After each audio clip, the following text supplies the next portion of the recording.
ragazzi, la ricetta di oggi finisce qui. Vi è piaciuta questa torta rovesciata a banana e caramello? Mamma mia Antonio, è troppo golosa e anche facile da realizzare, il che non guasta mai. Ma devo fare una piccola puntualizzazione. Mi pareva che anche questa volta non ci fosse una puntualizzazione da fare. Vediamo sì, qual è. Sì. Allora ragazzi, mi raccomando, togliete la torta dallo stampo quando è ancora ben calda, perché così il caramello è ancora ben liquido e non farà appiccicare la torta allo stampo. Ecco, noi non vogliamo torte appiccicate. No, ecco. assolutamente no. Bravo Mauro, hai fatto bene a sottolineare, perché questo è un passaggio molto importante della ricetta. Ma veniamo alle note golose. Questa torta è ottima sia per la colazione che per la merenda, ma voi potete anche fare come abbiamo fatto noi, ovvero servirla con una bella pallina di gelato, che ne so, alla crema oppure alla vaniglia. Anche al cioccolato. Esatto, sì, anche al cioccolato, e servirla come dessert di fine pasto. Mamma mia, col gelato questa torta è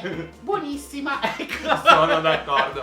Ok ragazzi, se questa ricetta vi è piaciuta non dimenticate di metterci tanti pollici in su, di iscrivervi a 55 Winston 55 se ancora non foste iscritti, e di seguirci sui nostri social Instagram e Facebook.